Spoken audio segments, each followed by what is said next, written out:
So today, papakita ko yung pinagkaiba nung apat na lagari na meron tayo dito sa farm. So itong pinaka-common is yung lagaring kahoy. Well, lahat naman yung lagaring kahoy. Ito, pinaka-common. Ito yung madalas natin makita sa mga bahay na pinanggagamit sa plywood, 2x2, ganun. Ito yung pinaka-madalas gamitin ng mga tao. No? Tapos meron tayo ditong isa. Ito, maikli. So ito nabili ko sa Japan Surplus.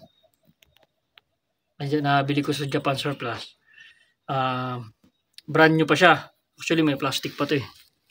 Ayan. So na-rematch siya. Mas malaki yung talim niya compared dito sa ordinary na lagaring ginagamit natin sa araw-araw. Ito, mas malalaki yung ngipin. So madalas tong ginagamit kapag masikip yung this is a pruning saw. So pang sanga, malala yung ngipin, mas malala yung kain. Mamaya papakita ko kung ano yung epekto niya pag nilagari. Tetestingin natin. Ito madalas gamitin to pag sa mga maliliit lang na sanga. Maybe up to 2 to 3 inches na sanga. Kayang-kaya, madali lang to. And pag medyo masikip yung lugar. Tapos meron tayo ditong isa, mas mahaba to. Ito mahaba. No?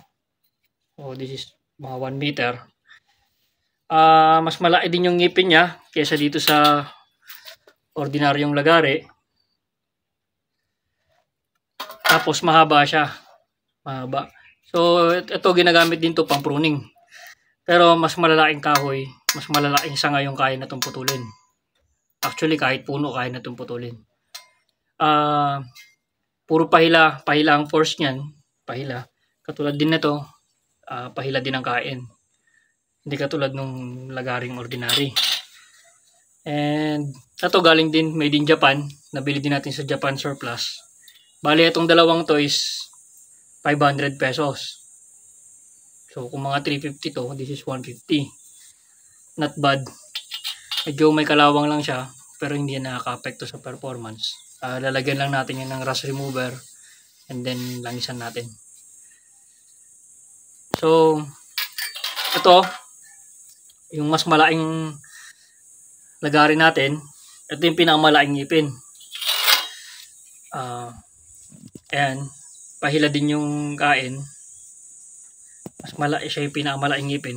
Ito kaya na itong pumutol talaga ng puno. Kahit na mga kasing laki ng tao yung puno, kaya na itong putulin. So papakita ko sa inyo kung paano ito gamitin. Testing muna natin yung ordinaryong lagari. Testing natin sa puno. Yung ordinaryong lagari, papakita ko sa inyo yung kain nila. Kasi magkakaiba ng kain niya sa kahoy.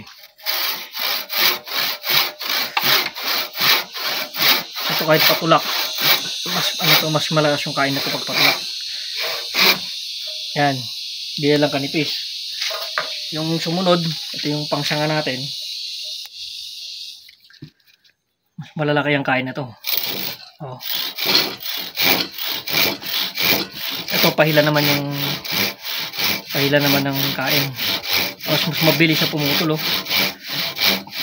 Lalim agad. And then yung isa, ang mahaba. Maganda to, pamputol ng sanga rin talaga eh.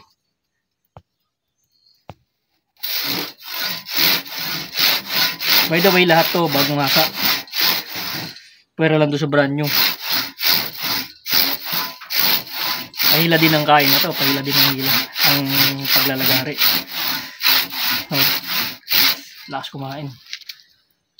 So kung titignan nyo, mas maapal yung kain na to.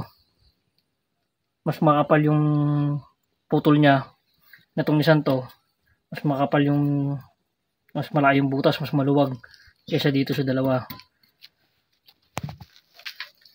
Ito naman yung pinakamalaki. Testingin natin.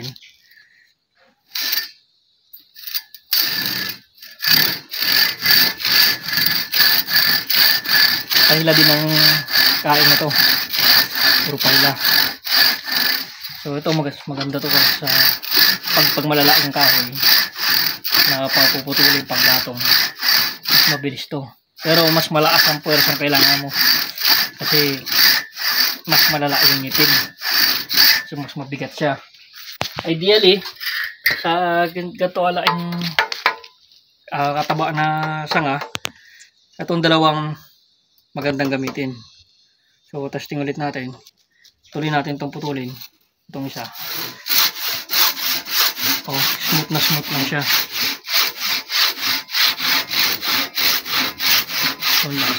Kung makikita nyo yung kain niya, yung dami ng tapon.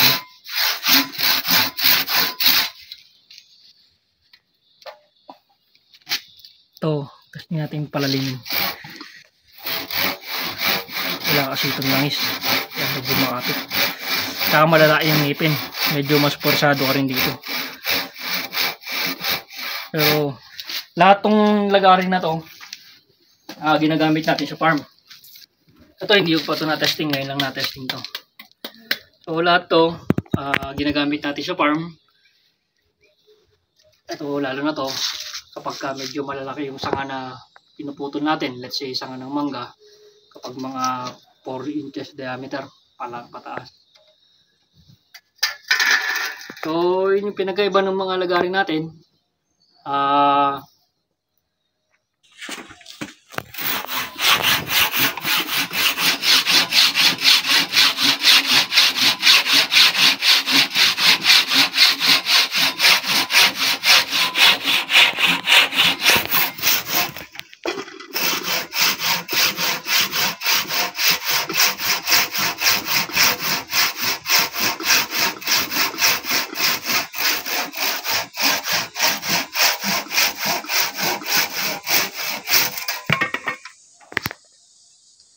Smooth.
Mas magaspang to kaysa dito.